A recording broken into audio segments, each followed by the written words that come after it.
Richard's corpse had not even cooled before John lunged for the throne.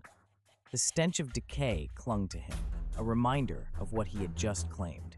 This was not mere ambition, it was a savage hunger for control. Anyone who stood between him and the crown was marked for death. Arthur of Brittany, just 16 years old, a child in a realm rife with murderers, was John's own nephew. Family ties held no weight for a king driven by betrayal. Rumors circulated that John himself ended Arthur's life. His hands closed around the boy's throat, squeezing the breath from him. Then he discarded the body into the polluted waters of the Seine. There were no shouted orders, just the coldness of betrayal that suffocated the spirit. This was a brutal extermination masquerading as a royal strategy. Arthur, the son of Eleanor, John's own sister, posed a threat simply by existing. Within the unforgiving walls of Rouen Castle, Arthur's youthful aspirations shattered underfoot, extinguished where they should have blossomed.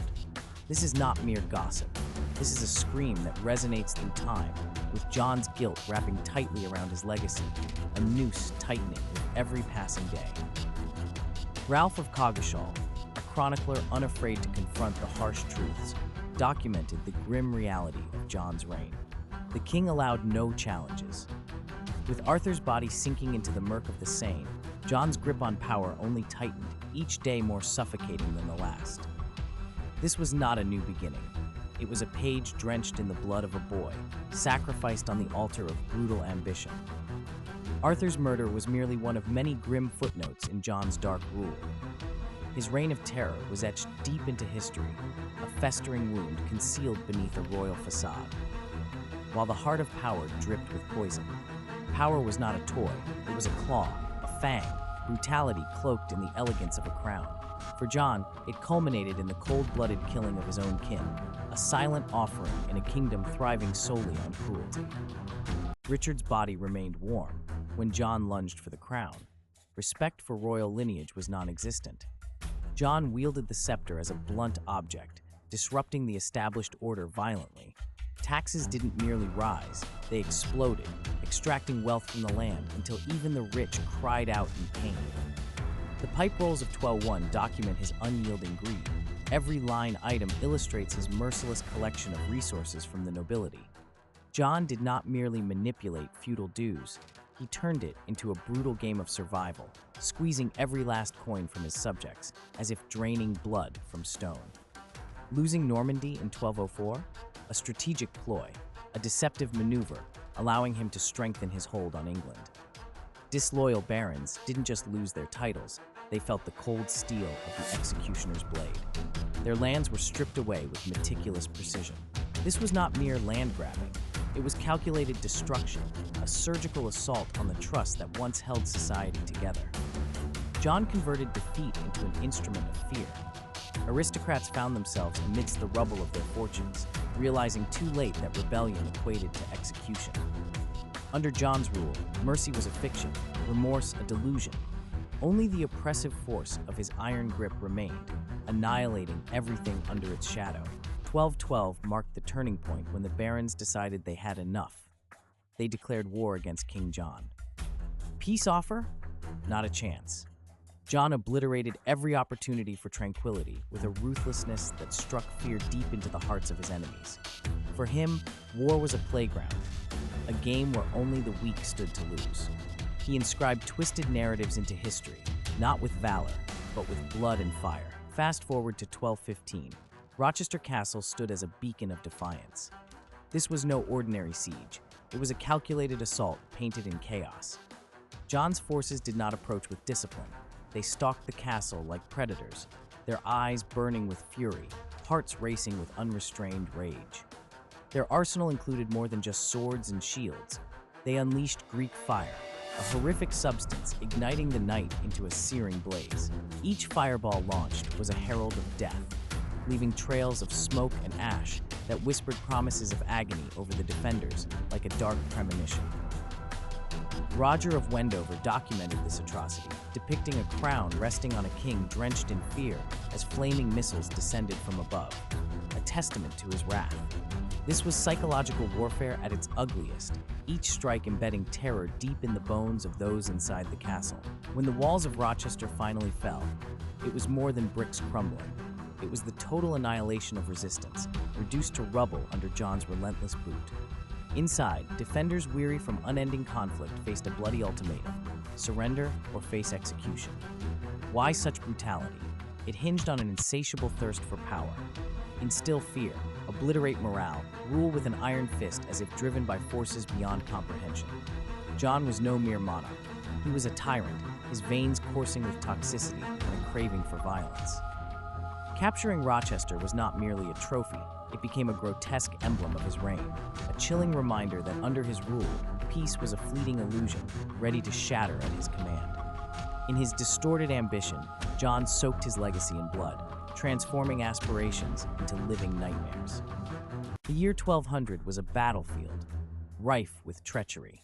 King John sensed the rebellion approaching, the wind, a sinister whisper, warning of the French forces gathering behind him. He wielded his pen against parchment, soaking it in a mixture of desperation and deceit, creating the Treaty of Le Goulet.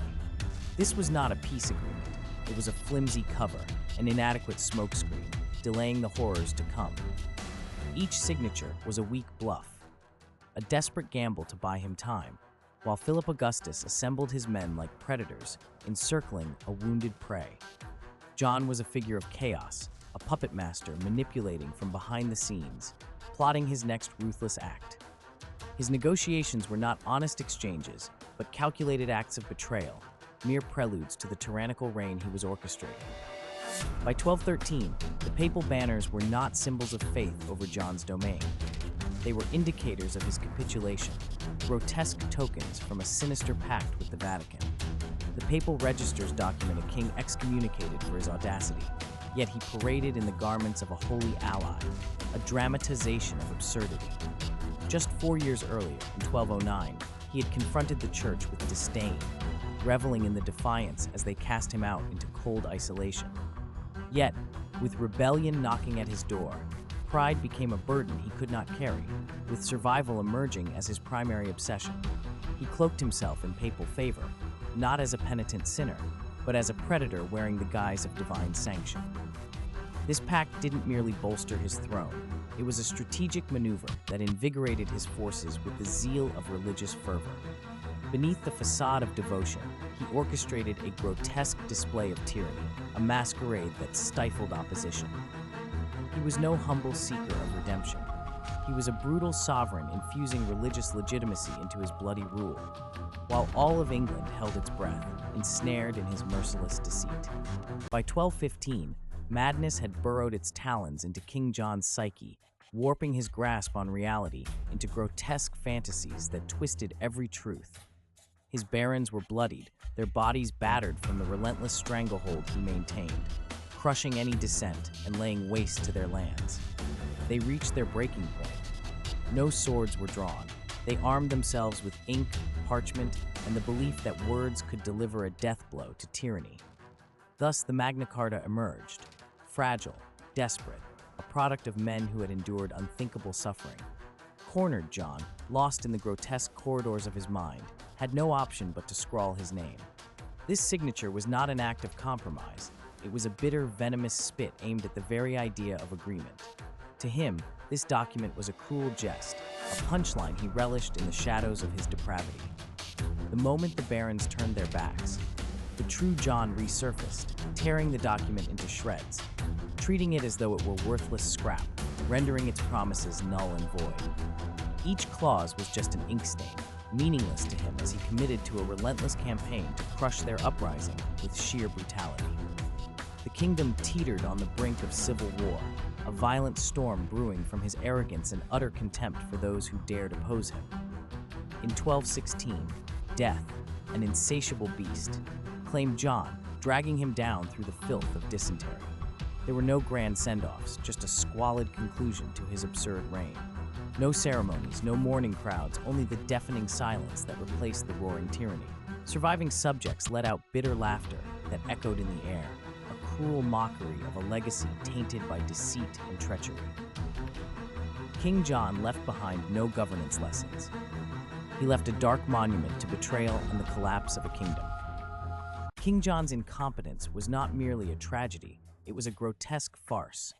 The king did not rule, he floundered, showcasing his failures for all to witness.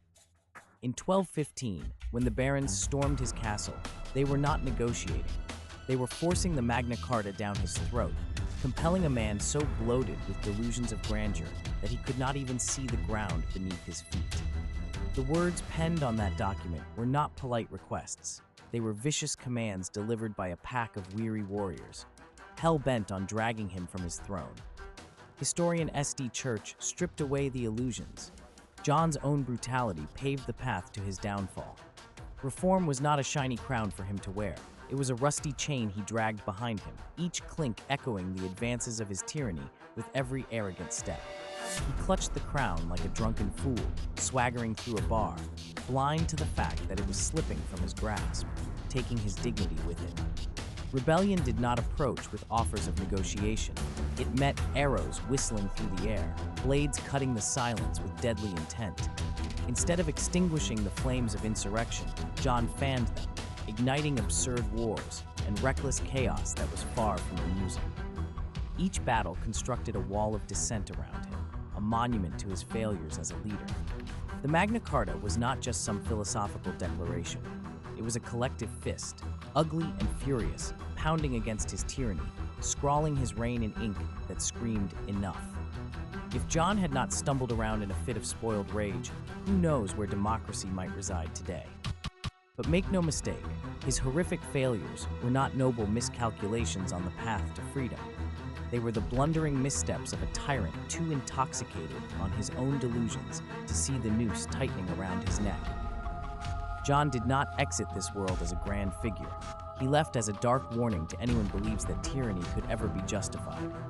He drowned in a river of dysentery in 1216, a pathetic end for a man who had turned his kingdom to smoldering ash.